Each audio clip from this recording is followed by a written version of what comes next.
Page 24, My Polish Cousin. It's a 4/4 time. It's got 2 sharps in the key signature. This is in the key of D major.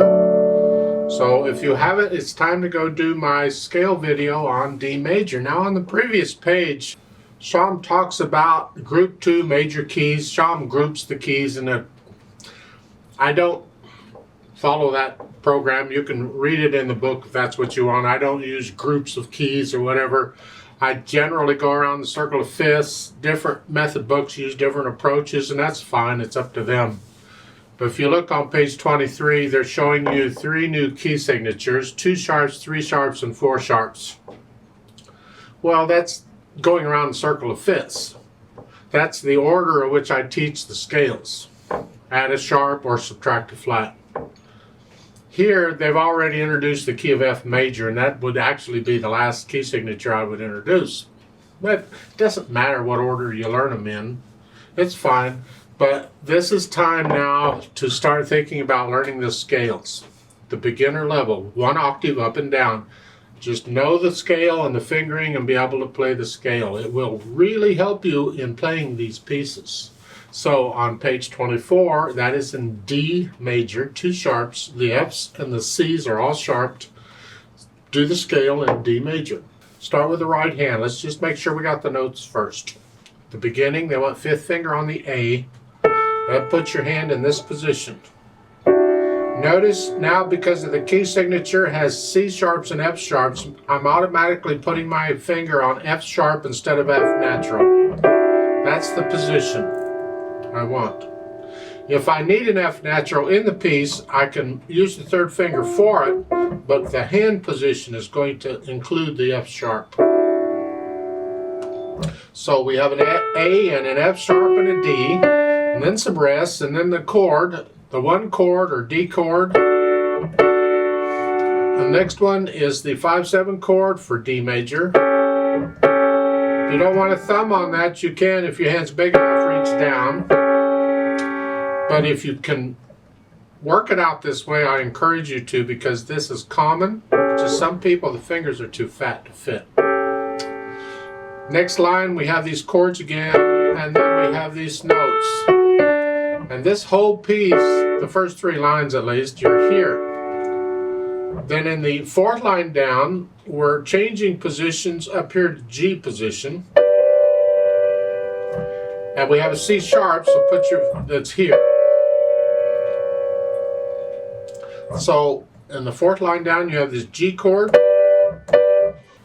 You might be tempted to call that a 1 chord.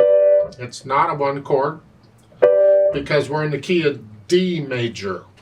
D major. D major is 1, 2, 3, 4. It's a 4 chord in D major. It's a 1 chord in G major.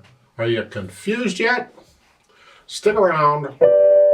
2nd major there on the 4th line, and then you got to come back down. 5th finger here.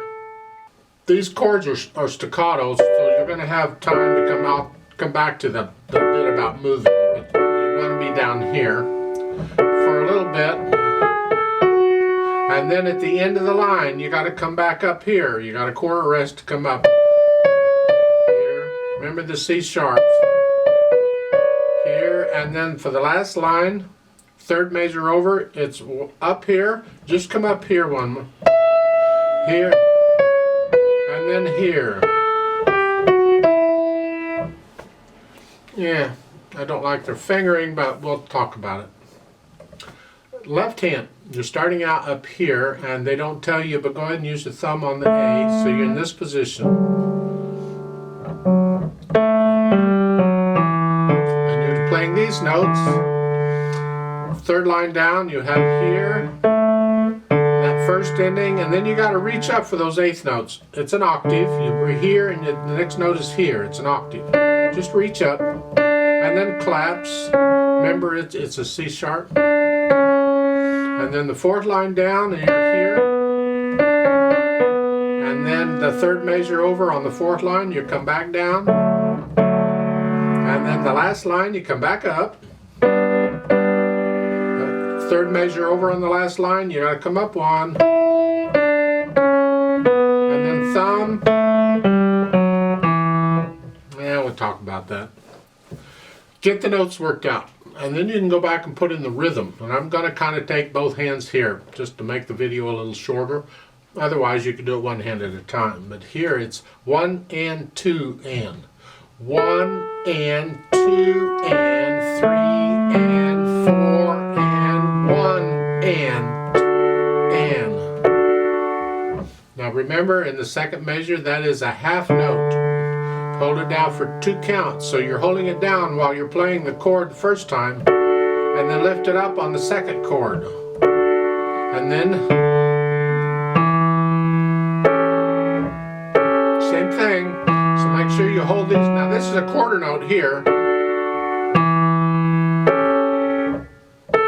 Second line, second measure. 1 and 2. Same as the beginning.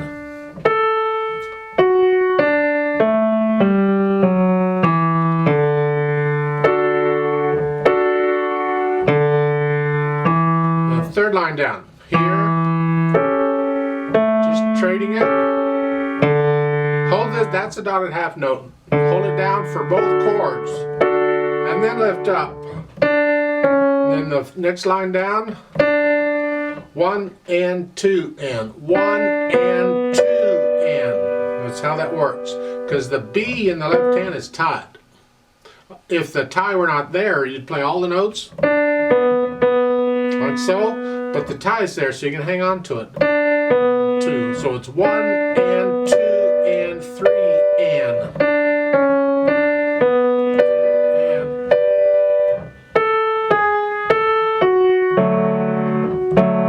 Just switch the hands around is all.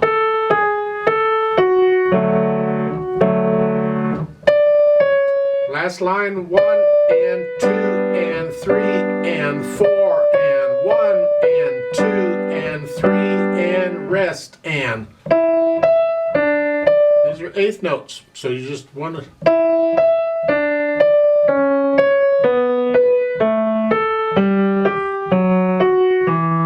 Like so.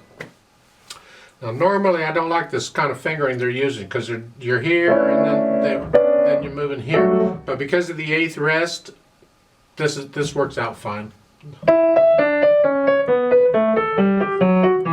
That's okay. If they were legato, would have changed this fingering, it wouldn't work. Then once you have the notes and the fingering and the rhythm, we can go back and put in some dynamics and some articulation. Normally I do one at a time. I'm going to do both together, or try to. At the beginning, it's loud. Forte, the F, that's loud. The melody is loud. So bring out the melody. It's here, loud. You'll have to decide what loud is. And then in the second measure on these chords and throughout on the chords, it's staccato. A nice light wrist staccato. Your hands on the keys and you just go down and bounce off. Boom, like that. So the first line. Notice the accent in the first note. So give it a little extra oomph. Boom. 1. Now in the second measure above the staff they give an MP. So again at the beginning it's accent. 2.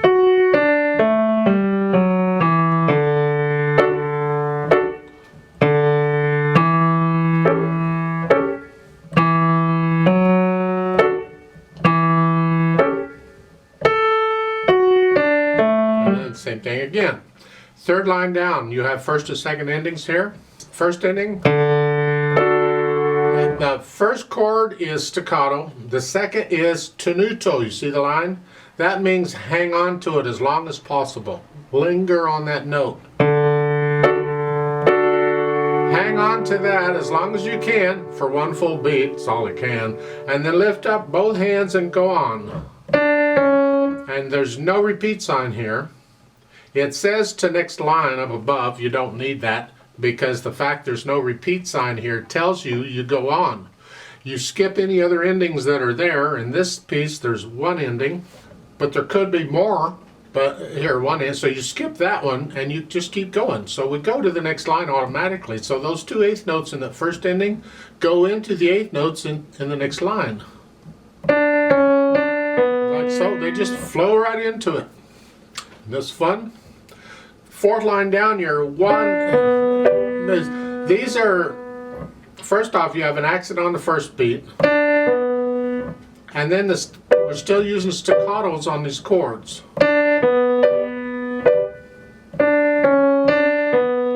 You see the accents go, just give a little extra oomph. Now that you come down to MP, it's between the stabs. Now it's the melody, and that's right now, that's right hand. So the left hand has to get very soft. And there's an accent, boom.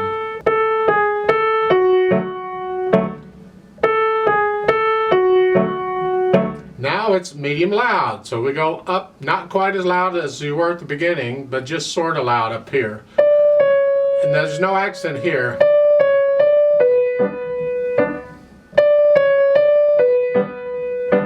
Rest, and these are eighth notes.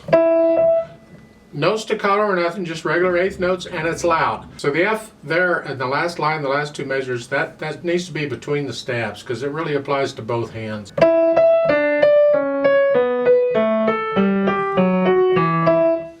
So, it says with a bounce. You'll have to decide how fast that is. To me, I mean, singing, I don't know.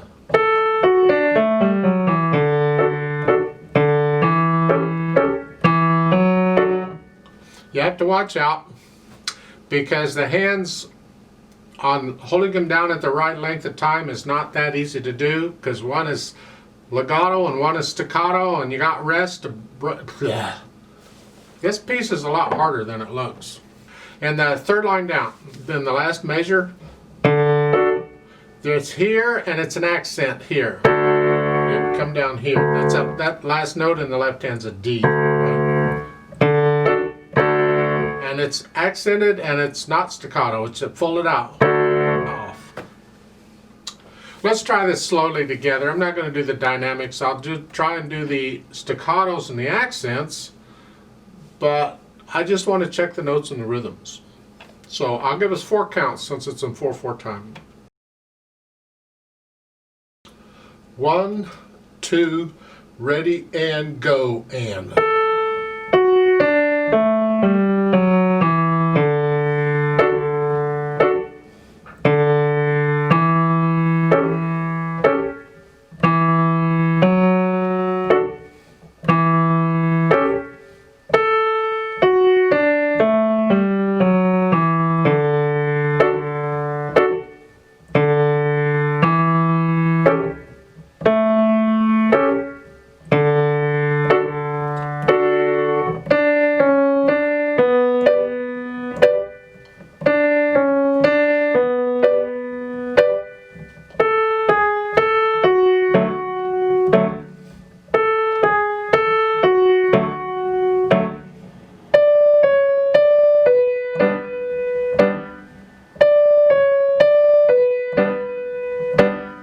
Rest.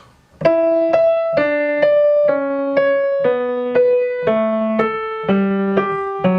the top.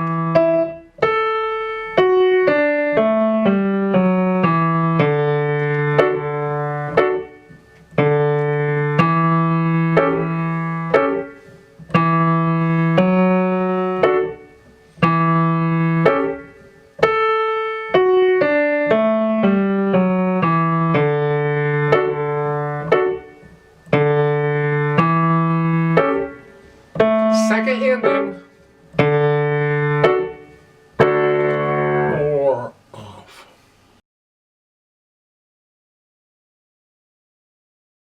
Now on this project page, I can't really help you out much because you really need to be able to see the stuff in the book, but I'll try and describe a little bit and explain a little bit, maybe, to help a little. So number 1, it says write in the counts. Well, the time signature is 5/4 time, and it starts out with a dotted half note. Well, in 5/4 time, remember we're counting quarter notes. That's what the 4 is for. A dotted half note gets 3 counts. So you put in a 1, 2, 3 for those, and then the quarter notes get a count apiece. And we're good until the third measure over, and there's eighth notes. That's 1 and 2 and. So you have a quarter note is 1, and then the eighth notes would be 2 and And then a quarter note is 3, and then you keep going there. And then the last measure, it's a dotted rhythm. It's like any dotted rhythm. You get 1 and 2 for the dotted quarter note. Then the 8th note comes on the and of 2. 1 and 2 and then the next quarter note comes on 3. For the second one, it says right in the counts, and the time signature is 6/4. Well, still counting quarter notes. So they have a half note, that 2 counts, 1, 2, and then there is a half rest. That little box is above the line, so it's a half rest. That gets 2 counts, so that's 3 and 4. And then a half note is 5 and 6. And you just put in the things across there. Hopefully it's not too much of a problem. The 8th notes at the last don't mean it. I mean, it's 1 and 2 and again, just 1 and 2 for the 8th notes. Number 3, they want you to transpose the melody to F major. Well, the melody is in G major. It's here.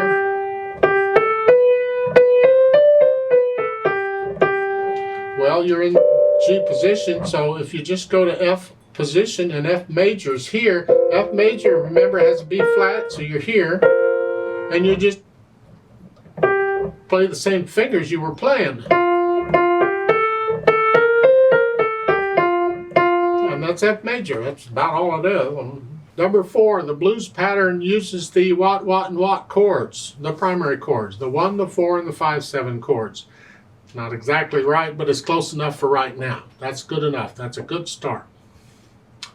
Number 5, in a 2-note slur, which note generally receives the most pressure? And the answer is, it depends. You think, okay, the first note probably will. But it depends on the music. Either note can receive the pressure, because it could be 2, 2, or generally it's the first. That's probably what they're looking for. Then it says, name the ledger line notes. In treble clef, this is the note below 1 ledger line. Middle C is 1 ledger line. The note below is a B. The next one is the note below 2 ledger lines. Well, there's 1 ledger line and 2 ledger lines, and the note below it is a G. The next one is on the 2nd ledger line below, which we've already covered. That's an A. And the last one is 3 ledger lines down, and if you're 1, 2, 3, it's an F. And in my opinion, you ought to know those. You'd be able to look at them and instantly know what the note is, up to 3 ledger lines. So that. Then they give you bass clef. And listen, the first one is one note above the first ledger line, which is C is the first ledger line, and so 1 note above is a D. Next one is the note above 2 ledger lines, so C, 2 ledger lines, and then a note up is F. It's an F. Not a loud F, just an F, okay. The next one is the note that's on the 2nd ledger line above. Well, 1 ledger line is C, 2 ledger lines is E. And then the last one is middle C. Hopefully you know what middle C is. 1 ledger line. Number 7. Add the chords to this lead line melody. And what they have is the melody, it's an F major.